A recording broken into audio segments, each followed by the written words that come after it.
All right, Clement, here we are. We're live. We are streaming on Checkpoint's LinkedIn and YouTube channels. I think on our LinkedIn channel, buddy, we have about 204,000 followers at the moment. So that's kind of cool. I don't know about YouTube. I barely pay attention to it. Occasionally we get some comments from YouTube come through. We'll take a look at those too. But Clement, tell us and the audience, for those who might be listening live shortly or in the archive at a later date, where are you dialing in from, buddy? I'm calling in from Singapore. Sweet. Yeah. Yeah.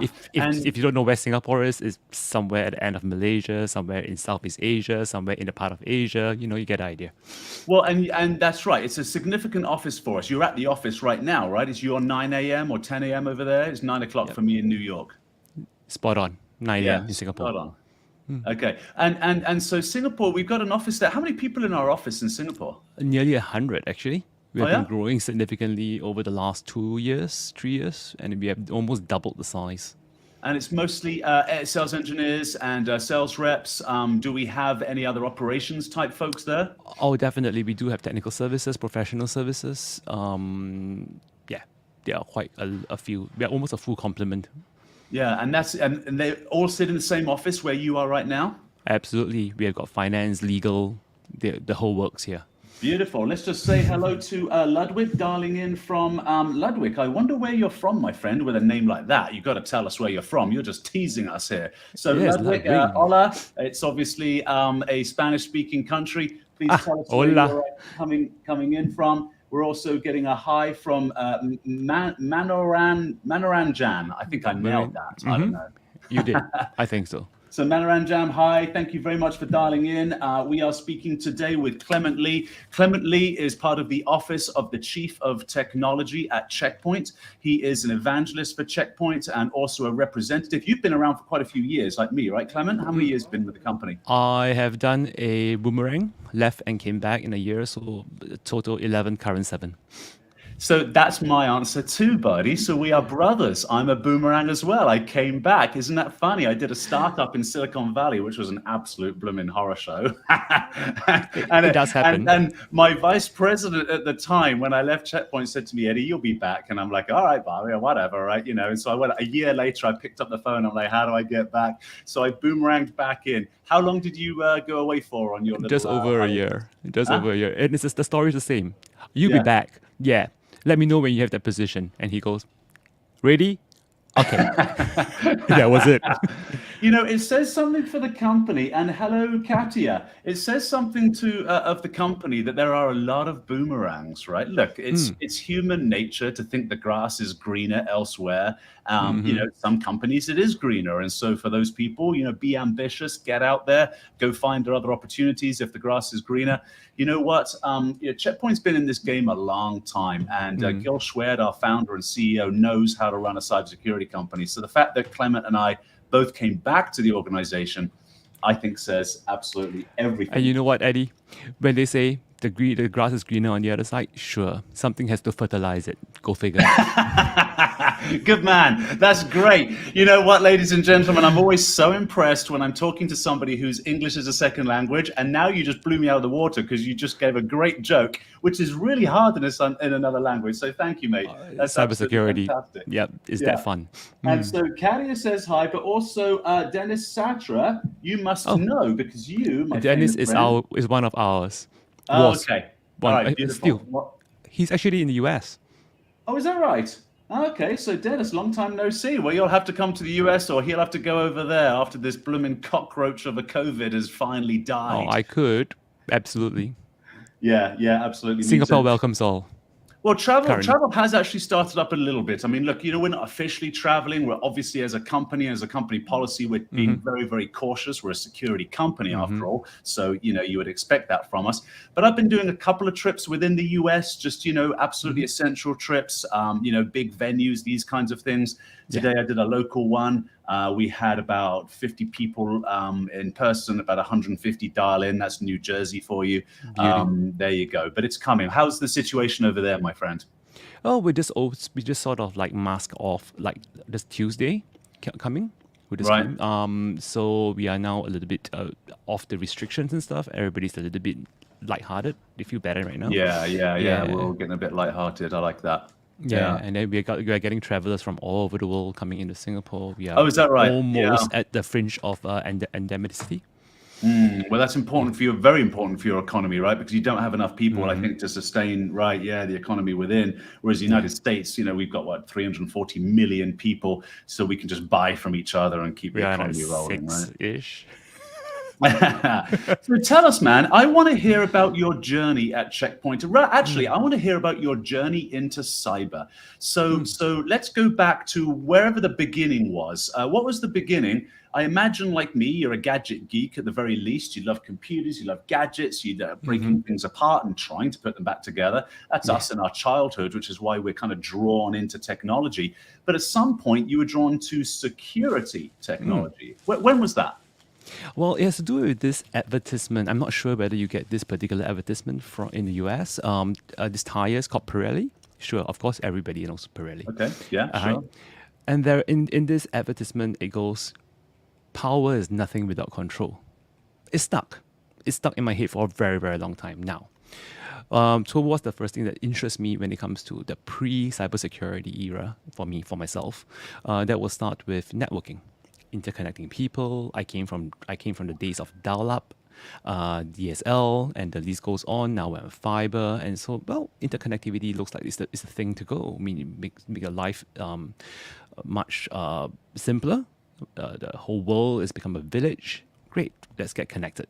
So networking was my first degree. I did a lot of networking, a lot of interesting stuff that I did, even during my national service here in Singapore. And then after that, we were like, oh, power is nothing without control. So what is control in this case? Security. So immediately after that, I did a postgraduate study in security item, specializing in access control. And then that's where I am right now. What did you do in the military? It's classified. I'm just kidding. I was a simulator instructor over at the Air Force. A simulation instructor? For flight simulation or simulation of technology? Cannot comment. So it was all right, buddy. No, that's cool. That's great. So you cut your teeth, obviously, on some critical infrastructure. We certainly like that at Checkpoint because obviously we protect the critical infrastructure of the world. We like to boast that, we've had 100% penetration in, the Fortune 100. So that's, that's necessary for us. So good for you for having that. And then so you took some postgraduate courses that kind of piqued your interest. And how did you hear about Checkpoint in the first place? Well, from day one. I mean, Checkpoint has been around at a point for a very long time. I used to take software to install on Windows NT, and that would be Firewall 1 back in those days when I didn't really have license. So we would just run just try it out, right? What is this big buzz thing called Checkpoint that is in the industry, and gaining a lot of ground. And obviously, we were looking at how to evaluate such a product. Back then, the Singapore office was really small, so I didn't really have any contact with the local guys. Right, so that's where my journey with Checkpoint started. But then again, it didn't really catch on to me until I really hit into the working space, proper working space, whereby a lot of the customers that we had actually did a lot of Checkpoint. Right. I did the GovWare conference quite a few years ago, maybe in 2017, 18. That's the big conference for Singapore, right? Is that kind of your big one? Yeah. Is that You were going to be at MBS, wasn't it? What's that? Marina Bay Sands? Sorry, what? You were at Marina Bay Sands, wasn't it? If I remember correctly. I don't know. I just go wherever it says on the Google map. Right. That's what us traveling road warriors. I wake up and look at my calendar and hit Uber, and then off I go. So I couldn't tell you, but I loved it. It was great, and I spent an extra 2 days there, which was lovely. Before I went on to my next venue. Is it in person this year? The GovWare? It is. Great. Absolutely. When is it? Yeah. Do you know what month GovWare is on? Yeah, don't worry about check. it. Just hang on to don't it. worry. Yeah, we can type and check. Only to give a shout out for that because I know Checkpoint obviously has a strong presence there. Obviously, I thought the dignitaries and government officials that came through GovWare were very smart. The questions they asked. I think after my keynote that I did there, people asked me some fabulous questions and they were very, very sincere. I certainly enjoyed the community feel. So do you have it up there? I see your eyes looking at the keyboard. No, I have not. interestingly, I usually it's towards the end of the year, especially during the pandemic series. So I'll suggest probably it's around October Probably, timeframe. yeah. I suggest, yeah. People can look it up. Yeah, yeah. Oh, But you, okay, that's correct. That's the 12th to 13th of October. Okay, excellent. Good. Plan it. Well, I'm sure we'll have a strong representation there again this year. So it'll be lovely to meet people in person, but that's in October. So it's an aeon away. Clement, I want to ask you if you've read a book, because you've mentioned a couple of things so far. Your fertilizing the grass comment was very wise. And then, speaking about control and power. It reminds me of The Art of War, written by Sun Tzu about, Yep. I think, 4,000 years ago. Maybe I'll Google that while you're talking in a minute, how long ago it was, because perhaps that's a little too long. Have you read that book? I have in 2 different versions, Mandarin and in English. They are a little different. It became really vogue and popular in the 90s, and I remember reading it then, and I was really impressed. I mean, it was kind of like a book of proverbs, right? A lot of wisdom in there, absolutely. Yeah, exactly, for Warcraft. Only just, a few things that just come out of your mouth I thought were pretty wise. So yeah, no wonder these kinds of books. That might be an interesting one for folks like us, doing keynotes and talks around the world, to see if we can't do like right now, Maya Horowitz did the Greek gods and Greek mythology. That was beautifully done. It was I really great, enjoyed right? it. So shout out to Maya, because I'm actually currently using that one again. I've kind of repurposed it, and for some modern, obviously, a year later, there's been so many changes, and so I've been using that. But I think The Art of War might be an interesting one too. How so? Yes, but certainly, Art of War has got so many proverbs, like you mentioned. So it's actually a bit about human thinking, human nature, and how human behaves, and it's a very good documentation of that, even from that long ago. Right. I'm just typing, when was The Art of War written? A lot of people are asking that question. So yeah, 475 before Common Era, so 2,500 years ago. That's pretty impressive. Right, so it's a great read. Everybody who might be listening to this, you can get it through in a weekend, and it's just one of those books that I think has proverbs that I think we could tie into cybersecurity. So stay tuned. That one's going to be on the bucket list of things I need to pull together for a keynote. All right, Clement, let's get into some details on what's going on in the Asia Pacific region, because we'll have a few people in the US. Obviously, it's late for them right now. People are, kind of going to bed pretty quick here. But in the archive, we'll be listening to this. And I think it would be interesting for them, as well as your audience in your territory. What are the latest threats? What are we seeing? What is our TAC that is handling customer support issues? What's the biggest thing that you think is problematic for our customers right now? No, let's start one thing at a time. That's a very, very big question. From a threat perspective, I still think phishing is number one. It's like something that we are still seeing day to day. Loss of data through removable media. We've got things like password and authentication failures. Password is password or password is God kind of thing. That's huge. And then working remotely opened a new paradigm. Hopefully this is going to sort of close a little bit over the next year or two, because most people are coming back a little to the office with hybrid workforce arrangements.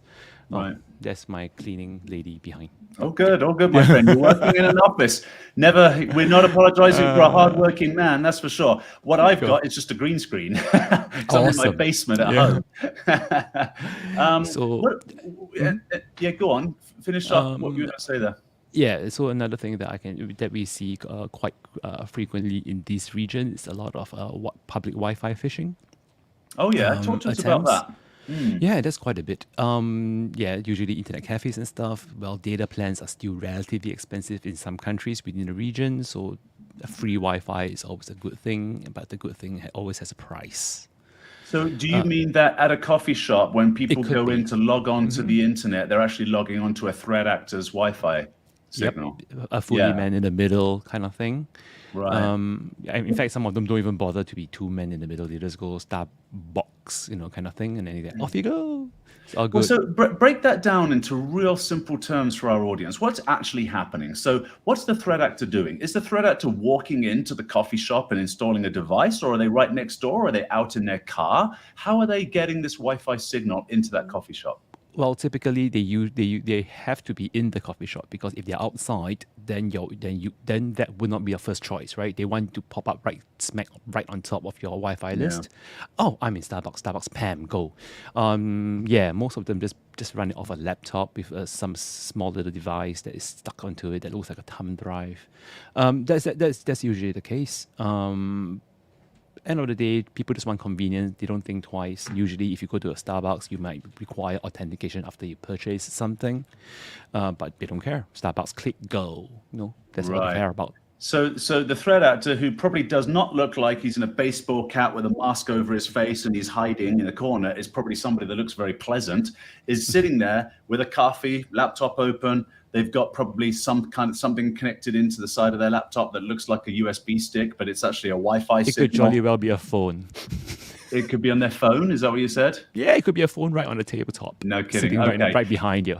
And then what they do is they set up a Wi-Fi from their phone or their laptop. They call it Starbucks Wi-Fi, free, whatever. So people click on it.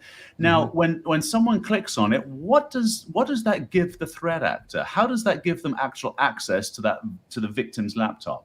Or handphone. Usually it's the mobile phone and less of the laptop. Well, end of the day, everything. Well, you might think that SSL is unbreakable, which is not entirely true, especially when you have an entire man in the middle kind of control. So basically, you can give them everything. And if your laptop is not secured enough, as in the access control is not good, you're not fully patched, hey, congratulations, you may find yourself with a new malware, possibly. So if it's an average user and somebody, LinkedIn sometimes obfuscates the name, or there's like a setting that you need to do. So LinkedIn user, thank you for chiming in and cheering Clement on. You're clearly a colleague, a friend, or a customer. Oh dear. And let us know who you are, my friend. So victim goes in, opens up their laptop, connects to this Wi-Fi. So that Wi-Fi basically says, okay, like SSL would be for or like web searches. So they can they simply extract data right out of the hard drive of that computer just by being connected on the Wi-Fi? Usually not at that easy. If you keep Right. yourself up to date, that could be a long shot. Usually they'll just go for low-lying fruits, like what type of authentication. If you have no authentication on your operating system, whereby they can remote access your system without authentication. But usually in Windows nowadays, if you keep yourself up to date, if you did something like that, it usually will scream at you for doing that. And of course, if you're on Mac, it's a little bit better. But there are always known vulnerabilities that can be exploited, but usually in this case they are more like kiddies, and it's usually a very targeted environment for them to do such things. Right. Yeah. That's right. So But either you are somebody that's being targeted, you're a person of interest, in which case you got problems, or it's some kiddie, right? Somebody that's like an amateur, as it were, and so they've connected to your machine because you've connected to their Wi-Fi, and they're giving you some, a little bit of internet connection. And now what they're going to do is actually look for a vulnerability in the operating system so that they can start extracting data. Is that right? Yeah, but Yeah. usually it's not that malicious in that aspect in terms of trying to get into your operating system, because they don't have a lot of time, and their equipment that they probably have is not that sophisticated. But actually, interestingly, I have a question back for you. What is your take on VPNs in such a scenario? Well, my take is that the VPN would save me. Is that right? I don't know. I mean, there are a lot of conflicting messages. Of course, the advertisers or the product themselves say, "Oh, you need VPN. It's the safest thing on earth. You can be anywhere, anytime." Well, But end of the day, what's your take? My take is that VPN, of course, is necessary, but two-factor authentication. That's my take, right? So I two-factor as much as I possibly can. Everything. It's fairly easy today, right? With Google Authenticator and a whole bunch of other free authenticator you know what? apps. I have this pet peeve with Authenticator for a very, very long time, and that is they do not have biometric authentication. And basically, anybody that clicks on your application sees your two-factor everything.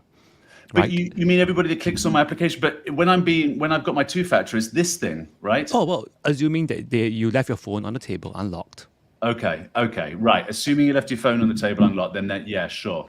Yeah. But they would, yeah, I'd they have to be a changed it. person. They just changed it. Just maybe a couple of weeks, 3 weeks ago or something like that. And now there finally is authentication. Well, at least a biometric authentication on the app. Okay, so for the facial recognition, right? Yep. So everyone, if you haven't, Okay. please update your app. Yeah, exactly. So that's my take on it, right? Is VPN is excellent, but because of the ease of use of multi-factor today, it's not enough. No brainer. Right. So it's a no-brainer to add multi-factor to VPN, and then I'm feeling better. So And also, do remember to back up your keys safely, because you don't want your phone to belly up and all your authentication keys are in the ground. Okay, say Right. it again. How does that work? Let me just say. No, hello it's safe. to, All your authentication keys are stored in the application. Yes. So if your no, phone, for whatever reason, is that right? Because surely if I'm going to log on to my Gmail, for example, this thing will just give me a random number. How's that a key that's stored in here? That's not no, stored. the application that is your generator, your 2FA generator. Yeah, okay. Google Authenticator. Surely I would just download another one, no, if I lost my phone? Well, you have to do it for that many accounts at one go. Right? So say, for example, you have 20 accounts with 2FAs, Yeah. for example, then you will need to go to each one, go through the trouble of recovering your 2FA, if it's even possible or easy. Like, for example, in Checkpoint, if you want to recover our 2FA, it will take a lot of work. Do you realize? No, Our I don't. 2FA on a user center, if you actually lose your 2FA, the process of going through that, I think they actually made it better recently, but previously it's a lot of hoops to jump through because we want to ascertain that you are who you say you are. Yeah. Really, I'm not quite getting that, but I do want to say hello to a couple of users, and I want to come back, a couple of audience members, and then come back. So, Yadvinder, I nailed it. And two-factor notification method is suicide too. All right, I want you to explain what you mean by that, my friend. Perhaps you get it, Clement, but I don't. So, Yadvinder, jump in. That was awesome, man. It's and that's a Mark Twain sentence right there. You just had a lot of punch on that, so I love it. But explain what you mean by a 2FA notification method is suicide too. We're getting a hello from Kojo, totally cool name. So hi Kojo, thank you very much for dialing in. Yovinda has also added a couple of other notes. Thank you. So you anticipated my question. It's convenient, but if anybody in vicinity of phone can easily click the check mark, this is kind of what you were saying, I think, Clement, right? Entering text value is always better in my humble opinion. Can you explain what that means, Clement, entering text value? Well, basically, it's instead of just having something pop up on the screen and you click it, and it's that easy. Most people may accidentally click it in, just like Windows authentication. Sometimes in the past, when you have elevated access requirements, you just press yes whenever something pops up on your screen. Yeah. You may accidentally do that as well. In this case, and also I think another one of the biggest 2FA problems that we're having today, especially in Singapore in the last few months, is the 2FA over SMS. That has been quite a nightmare for a couple of banks here in Singapore. Why? Well, because SMS is inherently insecure. Sure. Right, we've got compromised phones, potentially targeted. they got access to their SMSs and stuff. Yeah. Yeah. Not the best, but it's better than nothing, honestly. Well, and a quick couple of hellos, and then I've got a question for you. So dialing in from Costa Rica is Jeremias. Jeremias, thank you. Epic middle name, my friend. Okay, I love the next because guy. you cannot repeat out the penalty. The next guy, I get excited about things like that. The next guy's got the best name on the planet. I'm afraid, I'm sorry to everybody else in the entire world, all 9 billion of you, but Edwin is my name. So, and I wonder, Edwin Cortez, if you know the etymology of your name. Do you know what your name means? I do, since I'm an Edwin also. People call me Eddie. It's stuck since I was 16. So, Edwin, I want you to jump in and tell me if you know what your name means. Don't Google it. And if you don't, I will tell you. And you will be pleasantly surprised, my friend, because we have an epic meaning for our name. And as a kid, I remember I got teased a lot for my name, British boys boarding school, his name's Edwin, smack him, that kind of nonsense. So I didn't really like it as a child. But then when I found out the meaning of my name as an adult, I was like, it's A grade. So Edwin, let us know what you think. So Clement, what I'm confused about here, though, mate, that none of this kind of makes sense to me, because I go to log on to my bank and my bank says two-factor authentication. So I open up my 2FA app, it gives me a random number. this is not a number that anybody can click on here. I enter this number into the web browser and it opens up my banking. I don't understand what you and Yavinder are saying there. I know. That's not what he meant. He meant talking about, oh, do you approve? Do you know some of those, some of the accounts? You say, oh, do you have an authentication app on your phone? Here, somebody's trying to, you are trying to. Oh, and it just comes up with an approve? Yeah, approve Oh or yeah, deny. I don't do click. that. I've never heard of that actually. That's weird. I don't Well, know. if you're on Microsoft Authenticator, that's what you get. Yeah, Adobe as well, if I'm not mistaken. Oh, that's true. It is on Microsoft. That's right. Microsoft is a little bit better to some extent that can you authenticate the number that you see on your screen to know that it's you. So if you accidentally just do a first click, you have a 33% chance of getting it off. And I tell you what, those first clicks, they're always there, aren't they? We're so clickable as a species. Yeah, we're like, I think it's like walking now. You know, humans are built to walk, right? We're not built to stand still. And I think that clicking is like progressing, right? So people are just very happy to click and it's a forward momentum. And so it's just, it's part of our lives, right? To click forward. Absolutely. Now, how many times do you make a finger, you go, oh fat finger no! call? Exactly. And we're in the business and we do that. Now let's get to the most important part of this live stream, which is the meaning of Edwin. And yes, Mr. Cortez, you do know the meaning of our name. And it's actually happy rich friend. So yeah, we are happy rich friend. I'm kind of happy. I've yet to become rich. I got some friends. So I have, Mr. Cortez, we have to live up to our name, my friend. It's an epic name to live up to. Yavinder is also jumping in. Thanks for being part of this dialogue, Yavinder. I really appreciate it, man. This is exactly what these Ask Me Anything live streams are about, is community building and building, that community of trust and conversation amongst peers. Okay, so Yavinder's saying, I am first-time participant in LinkedIn. Really? No kidding. And you jumped on today? Wow, that's amazing. And you found our show. And he calls us nefarious. Ex-Checkpoint guy from India. This webinar is great to let everyone know that how Checkpoint kick-ass nefarious characters. I love it. Thanks, man. That's really appreciated. Well, you know what? You're a cool guy, and finding us on LinkedIn for the very first time you jumped in, I'm happy. So keep jumping in. We do these live streams, certainly in the US, 12 noon Eastern on Mondays, every Monday. And I think we should do them more regularly in the Asia-Pac region. And I'm happy to stay up late and do them. I think this is a heck of a lot of fun. So thank you very much for that comment. And then, Vinder's also jumping in.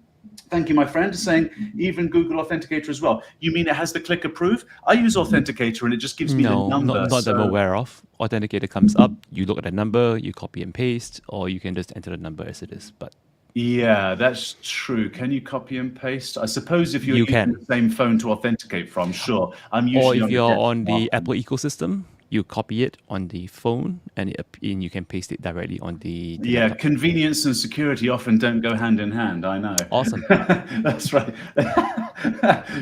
Clement, so I'm a Brit, obviously, hanging out in America. You are sarcastic, and I love it, because British people are very sarcastic. But you going awesome. Just not that dry, just a little better. It's very good. It's very good. I miss that sense of humor, my friend. Let's get back to your journey at Checkpoint and what you're seeing. So I drilled in on, what customers or the challenges of coffee shop Wi-Fi breaches. You mentioned at the beginning, though, email and phishing. You also mentioned passwords. These are a couple of things. What can we do for people, whether we are Checkpoint people representing our product set, to help with phishing and passwords? And then what do we recommend as just great cyber citizens to help with cyber hygiene for people? Let's start with phishing, and then we'll get to passwords, because I've got some ideas with passwords.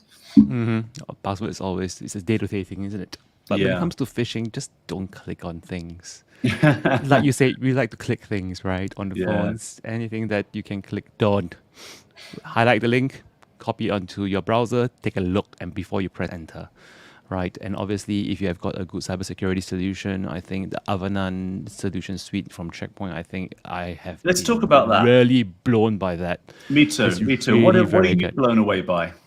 Well, the accuracy, the accuracy and the completeness of the of its anti-phishing capabilities and the malwares and stuff.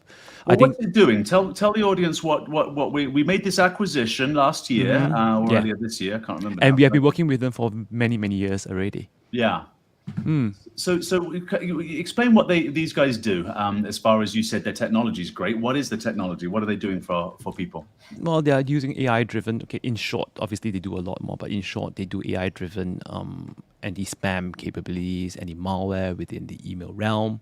They also do collaboration checks within the cloud drive space. I think they are really interesting when it comes to cloud-native security solutions. Yeah, yeah, I agree, and I think that also with the phishing challenge, we have a technology that if somebody is going to go to a malicious site that has been obfuscated through some kind of bit.ly link, our system just won't allow the user to go there. So that's an interesting one. We also check all of the form fields, and so if you're going to go to Amazon to make a purchase, if you're going to go to your bank, if you're going to fill in credit card details, these kinds of things. We actually have a technology that looks at the form field. So whenever you type in your name or a credit card or something like that, there's a little microsecond delay. You see it flash in yellow. And then we check to make sure that whatever site you're about to enter any information in, so any form field, like we're just saying, hey, it could be a name, could be anything. Let's just do a quick microsecond check, make sure that this site hasn't been associated with any malicious content in the past. And if it has, actually, I don't know what we do if it has, because I always go to good sites. I suppose we would just block it. I suppose we would just stop. You would just turn red. It would just go red. Okay. And it gives a very, very loud bang. Just kidding. No sound. Now that I know you've got an excellent British sense of humor with your sarcasm, I'm not sure exactly. It could go red and just go bang in your face. That's for sure. Yeah. So, and then passwords. All right, this is interesting for me, passwords. And so I've got a theory that I think I've been talking about from the stage, and I think it could work for people. So you tell me if you think this is good. All right. So every word in the English language has a vowel or a vowel sound, A-E-I-O-U, right? Yep. 5 letters, that's it. But every word has a vowel or a vowel sound. Most words, the vast majority, do actually have the vowel. But words like buy, as in B-Y, it's a vowel sound. Okay, so that's a little tricky with some of those words, but all words have a vowel or vowel sound. Okay, so we have unfortunately dug ourselves into a hole.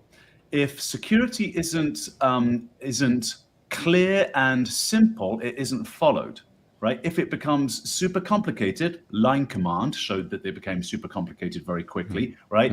Then we become more vulnerable. Now, the person that invented the whole 8 digits, alphanumeric, 1 capital, short capital, I forget the guy's name. He's a professor at university, a data scientist. He wrote an op-ed as an apology because he said, this was the worst thing I could have done for people. This was terrible. Now, he's a data scientist that was just given a keyboard, okay, and told with a QWERTY keyboard, make the most robust possible password you can think of that's as short as possible. So that's what he came up with. Cool, but the human condition does not remember these kinds of things. So numbers and letters and a capital. And the human condition will revert back to being lazy. Yeah, lazy is one way to put it. I think it's just, we just don't look. There are some real data scientists like the guy that invented this. I've got friends that remember my IP address before they remember my name. So there's a few of those out there, right? The number geeks. A lot of them work at Checkpoint. So those kinds of people can think like that, but that's a minority. So the most people can't remember that kind of alphanumeric password. And here's the other thing. The University of Columbia did a study, this is probably 10 years ago now, and proved that passphrases, so a big long passphrase with no caps and numbers and digits and such like, are more secure than an 8-digit alphanumeric password. So that's what we should have had in the first place. Now, here's the problem. Passphrase. We built these systems that require alphanumeric, right, passwords. Okay, so we dug ourselves into a hole. As opposed to having, this is Eddie's password, a nice big long out, just I can remember it. This is Eddie's password, right? I could remember that. We've got to have this alphanumeric thing. So here's what you do. You still think of a passphrase, because passphrases, the human condition, remembers phrases. This is my password, which will never be broken. That's a lot of letters, and you can type it in fairly quickly. And all you need to do is change the vowel, or the vowel sound, but the vowel, to one of those digits or numbers. And all you have to remember, therefore, in your head is 5 digits or numbers. right? So Okay. exchange the vowel for numerals and digits on the keyboard. Like that, this is Eddie's password, which can never be broken. There's a whole bunch of A-E-I-O-U vowels in there, right? Mm-hmm. So as I'm typing it, instead of typing THIS for this is Eddie's password, TH, the I can be a number 1 or an exclamation point. Yep. That's it. It's so simple. All a person has O, to do, 0. Yep. right, is remember 5 arbitrary digits. And you've got, now you can remember every password, you know, that you're going to be typing into various places. And then you In can phrases. do things. What's that? In phrases. In phrases, but exactly. So that's the cure for people. I think it's jolly challenging otherwise with passwords. We also have a great technology. I only just noticed it about 2 years ago. I think that's when we developed it, maybe a little bit before that, you know, maybe 3 or 4 years ago. Ladies and gentlemen, we test all our technology on ourselves. We've got about 6,500 employees, so we've got a pretty good data set to test on, right? Yeah. So we tend to test stuff on ourselves, you know, before or while we're releasing it to the marketplace. Like that, we can get feedback and, you know, and make our products, you know, user-friendly as well as the most secure. And for passwords, we have a little technology that prevents people from using corporate passwords in any other environment. So that's cool. That'll help you out a little bit too. So I think, you know, with the addition of things like our acquisition of Avanon for email security, with things like, I don't know what we call our password product, but it's built into our systems. And so, you know, whatever that is done on a Harmony browser, for example. It probably Harmony browser, yeah, is part of that. So with these technologies, along with what Clement was saying is, you know, be careful when you click, and what I was saying about, you know, using vowel sounds and building an algorithm, now you're going to become a lot more secure, a multifaceted approach to security through what we hope to be a single vendor, or at least just a handful of vendors, you know, less than 10. Maybe we should talk about that. I'm going to get back into Yavinder. I love it, man. You're very chatty. Keep going, my friend. I absolutely think this is fantastic. Eddie, what's your take? I asked you earlier about VPNs. Okay, that's sailed and passed. How about password managers? Well, I use one. So that's all I'm saying. I'm not saying which one I use, because obviously that'll It's be okay. weird. I'll say mine. I'm using Bitwarden. Okay, yeah. Actually, I don't even remember what the name of the one is I use. It's up here somewhere on my screen. But yeah, so I use one. Again, I've opted for convenience because of the challenge with passwords. I do use my whole AEIOU thing, and obviously I have it in my head and only in my head, which ones I secure or I use, so it stays secured. But yeah, I do have a password locker because it's awfully convenient. I don't know what I think about it. The password that I've got on that locker is really hard, and that's that's completely arbitrary, and I've just remembered it, and it's the only place I use that password. That to me, that is important. To know password reuse is very, very key. Yeah. So draw a triangle, the tip of it, one place at most, the very most, 2 places. Right. And then anything beyond that, just use a generator. Right. Okay. So I think we're both on the same page with that. Even though, as you can see, I'm always apprehensive with this kind of stuff. I'm just so careful, you know, or at least I try to be very, very careful. Public character. Identity theft is key. Yeah, exactly. That's right. Let's get into Yavinder's next phrase here. We should use passphrases instead of passwords. Like you said. There, my friend. It's the length that makes it difficult to crack the password. Exactly. That's right. It makes it harder than 8 digits. That's an excellent recommendation, Eddie. Hope password admins listen to you. Appreciate it, buddy. Yeah, absolutely. It's something that I say from the platform all the time. Is just an extra cyber hygiene tip for our customers whenever they're listening to me tickling their ears on various cybersecurity things. Let's talk a little bit about what I just mentioned, because I said that if security isn't simple, it isn't followed. I don't mean easy. Easy and simple are different words, right? I don't mean easy, because easy is not core. Ease of use is something slightly different. But if it's overly complicated, like the alphanumeric, people start using the same password everywhere, or they just put a sticky note on their laptops, right? Yes, that's the best. Yeah, ever. so they break the systems that we put in because of the lack of convenience of the systems that we put in as technologists. So again, we created that problem on passwords. I say we, the industry. We also created another problem. Again, the industry created another problem, and the problem is this. I did a keynote today, Clement, in New Jersey, and I walked around all of the booths. And there were probably, I don't know, 40 or 50 vendors there. I recognized less than 10. There are so many cybersecurity vendors that I'm just like, who are you guys? And who are you guys? And who are you guys? It seems that everybody's trying to do the same thing too, by the way, right? There's a lot of repetition. So what this has shown us, and we did a survey about 3 or 4 years ago, and we surveyed 1,009 enterprise organizations around the world. We're talking some of the biggest companies. And those companies had, some of them, up to 60 to 70 vendors, cybersecurity vendors, right, in their data centers, in the cloud, everywhere. So our argument is this, that when you have that many vendors, you have way too many blinking lights in the data center.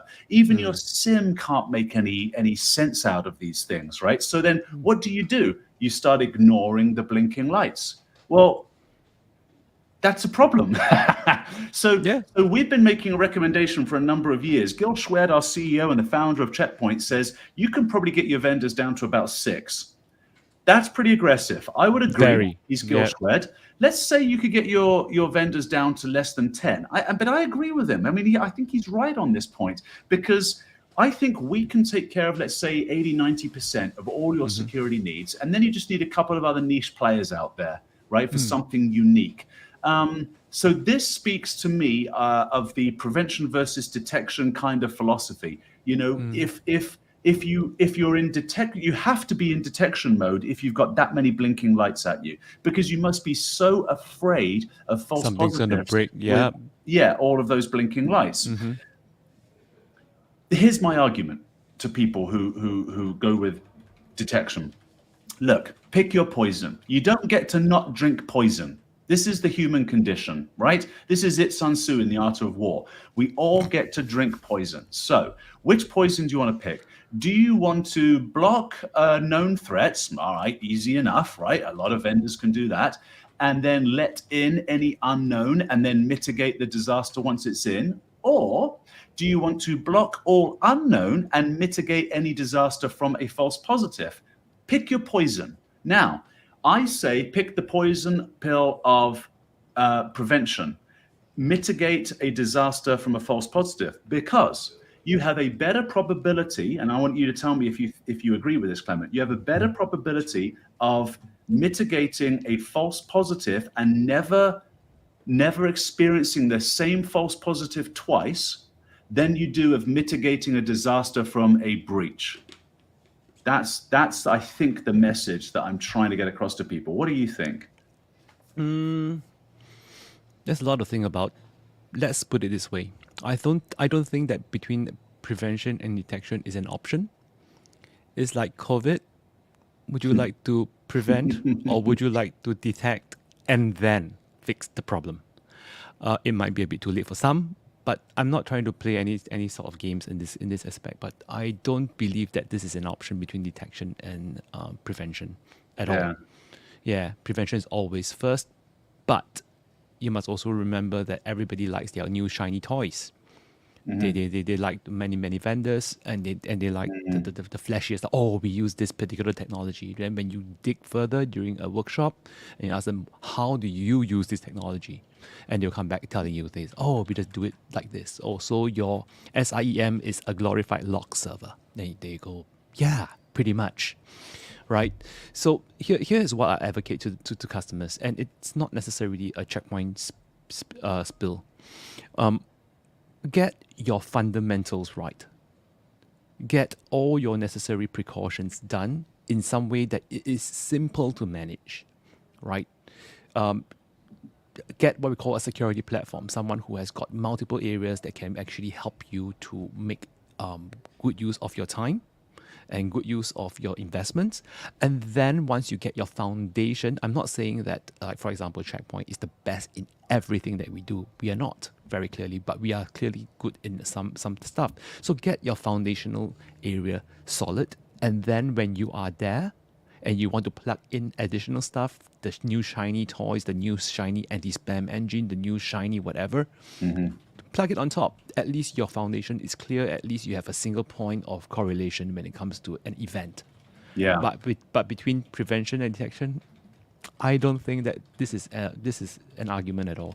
Right. So do you think when I make a recommendation then so I say with prevention, what you've got to get right is what we call infinity, what the industry calls zero trust network architecture. Okay. So zero trust network architecture, the industry understands that. We have a platform we call Infinity, which is philosophically the same idea. So when you get that bit right, when you get segmentation, when you get the zero trust network architecture correct, then you can push and say, hey, prevention, because if you do have a false positive, you can limit it to that business unit, and you can also educate and control the response from that business unit to the false positive. In other words, if you let unknown threats come in and then they blow up and you've got a problem, you've got a real problem.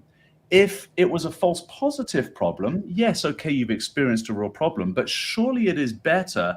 And this is a tall ask for the department of the CISO. It's like it's a conversation in which I'm trying to say, hey, we need to mature the department of the CISO so that we can actually have cultural influence over the organization and say, hey, look, folks, okay, we had a false positive. We're not going to cry about it, but this is what we do. Here's the disaster recovery plan. Here are the things we follow when we experience these kinds of things.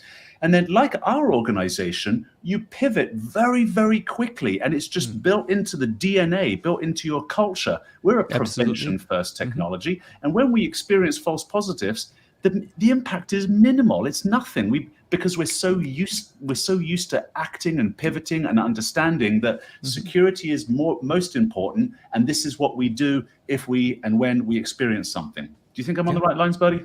You could be on it. As in this well, one of the things with false positive is in IT is like that. It broke. It's the IT's team. It's security's problem. Yeah. Right. But when we get infected and stuff, it's a company problem. It's a customer losing confidence problem. Yeah, right. Yeah, So, that's a great philosophy. That's a great way to look at it. And my pitch is really that the department of the CISO, I've been advocating for this for years. Your CIO, CISO, I think the CISO needs to move out from under the CIO. We've seen this in quite a few enterprise organizations already. Start reporting to the CEO with a dotted line to perhaps general counsel or CFO, because those people deal in risk, right? Because the CISO is a risk mitigator first and a technologist second.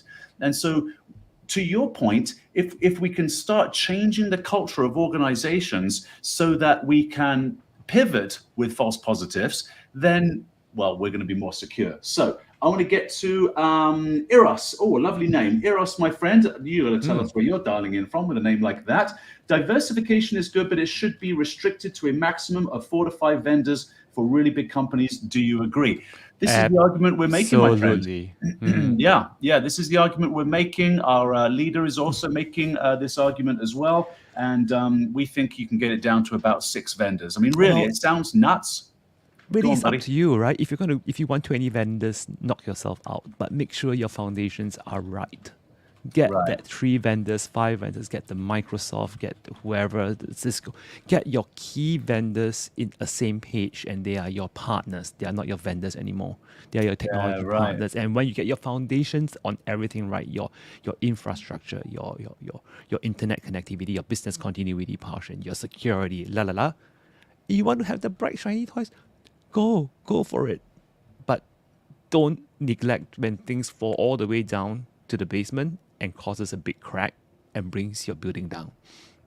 Clement, that was beautiful, man, because you said when you reduce the number of your vendors become your partners. I love that. That's right. That's exactly right. These are the kind of customers, or rather, this is the kind of customer relationship that we want to have at Checkpoint, is that partnering. And those are the successful ones, the ones where our reps are meeting every Monday morning. They're sitting down with the team, right? I used to hold, when I was in sales, I used to hold what I called an open office hour. It was just open office hour with Eddie Doyle at Checkpoint, right? And I would just basically open up my Zoom and I would just sit there and work. If nobody dialed in, no problem. But otherwise, if customers dialed in, they dialed in. And we hashed out all the things we needed to hash out. Yavinder's jumping back in. Thanks, buddy. Defense in depth, yep. Spend most in prevention and just enough in detection and mitigation. Both aspects are critical to CIA Triad. You'll have to tell us the CIA Triad. I think I've heard he that term refers to before. confidentiality, integrity, availability. You might have nailed it, man. You might have nailed it. Let us know if he nailed it. So say that again, and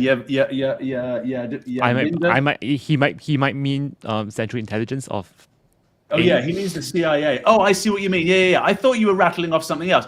I think No, he does I mean did. the CIA It's, Triad, but Triad being 3, and I think you rattled off something just then that you nailed it. Yavinda, Yes, that tell was us what the- confidentiality. C, I for integrity. That's A for availability, and these are the security aspects with data security. No kidding. But in that is security standard 101.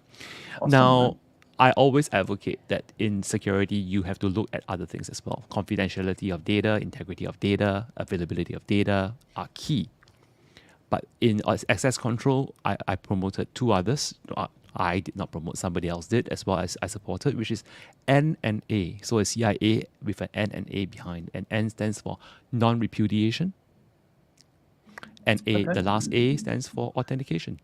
Okay, awesome. Wow, I did not know. That's fantastic, buddy. Okay, that's really cool. So I just want to get onto some other comments, and I realized something else I want to advertise. So I'm gonna do some typing here in a minute, but I am paying attention because I want to show the audience a couple of events. One coming up in Sydney, Australia, which will be great for your region, and so we'll go over that in a minute. And we've got Ashwin Ram on that one. That should be a laugh. Okay, so let's say hello and a good morning. It's a good evening for me to, am I going to pronounce this G? Is that pronounced correctly, Clement, do you think? Z. Z? It's, Okay. well, there are 4 tones to JI, so it's Jixiang or it could be Jixiang. Jixiang. Okay. It could be any of those combinations. Good morning to you too, my friend. And Yadvinda, you're jumping in with Eros. Okay, Eros. If possible, then by all means, management will be seamless. Okay, I think we've got If a management is conversation seamless, going on. my friend, it will never be management. Say that again. If management is seamless, it will never be management because management is appearing. It has to appear tough to some extent, manageable but tough. There's more It's Sun Tzu and the Art of War wisdom coming out of your brain there, Clement. I love it, man. And Eros is jumping in. 70 vendors. It's really difficult to manage. I mean, maybe it doesn't simplify the task, but instead it makes it even more difficult. This is exactly my point, my friend. You know, there's just too many blinking lights. You know, we've given ourselves a problem. I know it looks very cool in a data center to have lots of blinking lights, but it's actually not. I think the day has gone where we need to, make things blink. And we've got a great conversation going on with Yadvinda. We've got also a Ravi jumping in. Hello, Ravi S. And we got lots of lols coming out of Yavinda there too at the same time. While I look up this live stream to tell everybody about it in just a moment, Clement, final kind of thoughts. I think we're coming to the top of the hour. You and I, by the way, this has just flown by. Sometimes these are half an hour. We've had a great audience. I really appreciate it, everybody. And so very, very cool. So any final thoughts? What are the things that really either keep you awake at night or things that you would love the audience to know? What keeps me awake at night? Let's see. Nothing. Sleep is sleep. I have to sleep, although I sleep very little. But when I do get sleep, I must get sleep. So, if you want to sleep, turn on the sleep function of your phone. Don't forgo sleep. You will suffer. I promise you. Well, but what keeps my head running? That's a better question, right? That is great, man. I wasn't expecting that from you at all. I'm going to share my screen for a moment. This is the show that's coming up. So now that's 9 p.m. for me, but I think it's 9 a.m. in, you know what? I'm going to put a link in the chat it will not be. In Australia? Or maybe 10? My time. Okay, I'm putting a link in the chat. Ladies and gentlemen, all you got to do is click on that link. Boom, there it is. Okay, so click on that link and you can register right here. So Ashwin Ram he has a great tool. He's a colleague of ours. He's built a tool himself, and this tool maps to the Australian government's Essential 8. Now, obviously for the Australians, that's really important, but I think it also is for anybody that's doing business with Australia. And of course, the Asia Pac region does a lot of business, right, with Australia. And so I think it would be very relevant for anybody in one of those countries to dial in. It's on Tuesday morning, May the 3rd. I know it says May the 2nd on my screen. That's because I'll be dialing in at nighttime the night before, like it's my night before, talking to you guys in the morning right now. And so May the 3rd in the morning, click on that link. It'll open up in your browser. You can click right there to, let's see here. I think because I'm the owner of this thing, it doesn't show me, but you can register right here. You can add it to your calendar as well, right there. Google Outlook, Yahoo, really. Yeah, so there you go. Please dial into that one. It's free of charge. It's going to be a much bigger event. You can see a lot of the commentary has already started between some of the Checkpoint folks and some of our customers. I think it's going to be a lot of fun. Listen to Ashwin's advice, but not right now because it's your daytime. I'm going to listen to Ashwin, and I'm going to go upstairs and go to bed now. We've got a last. Oh no, that's my comment. Okay, so that's me dialing in there. So there's the link to the event, ladies and gentlemen. So I would love to do more of these. Clement, I think this was an epic dialogue with you, my friend. So I want to have you back. I would be happy to do this consistently. Ladies and gentlemen, find us on the LinkedIn channels. And if you'd like to continue the conversation with Clement, I think they can find you on LinkedIn, right, Clement? How can people Absolutely. find you? Yeah, just Clement Lee, Singapore. You should pop up. I'll link myself in this video when you put it. There you go. So what we'll do is you can find it afterwards. Have a look at the archive, and Clement will do the link. Otherwise, go Clement Lee, Singapore Checkpoint. He should be the guy that turns up. Yep. Ladies and gentlemen, thank you so much for dialing in. And I think that's it from us. And so. Ravi, okay, you wanted to post the link there. You just about caught us. Let's do this, my friend, because I don't know. Can you on your side, are you able to do links at all? Like, or rather, can you jump into the comments? You probably can. I don't know. I can comment. Okay, beautiful. What link does he want again? My I think just your LinkedIn link. So if you go to your LinkedIn profile, cut and paste the URL into the comments there, and they'll find you. No problem with that. Okay, I can't do that right now because I'm on my corporate laptop and I don't use personal stuff on corporate laptop. Got it, buddy. See, there's a great lesson for the audience. But look, Clement Lee, Singapore Checkpoint, you'll find him. This is the link for the Checkpoint event next week. That's the event that I was talking about right here. So definitely have a look at that. Or you can just go to Checkpoint's LinkedIn page and you should be able to find it. But I'd rather see if you can. We're so busy with social media. There's so much stuff. Do me a favor, Eddie. Find it. So click on that link or copy and paste that in the chat, ladies and gentlemen. I will also add it as a comment in the post show. So if you go to this show after the fact, the archive of it, and just fast forward to the end, you'll see this link right there to make sure it's working for everybody. And then, Dvinda is saying thank you. Appreciate you jumping in, man. It always makes it so much more exciting when customers, prospects, partners, employees, right, jump in onto the conversation with us. Katrina, fantastic. Thank you very much. What is Katrina doing here? Katrina in our Sydney office is listening to us, and this is her event. So we're supporting Katrina's event next week. Yeah, absolutely. And so there she is, posting the link right up there, ladies and gentlemen. So there it is. It should be a fantastic time.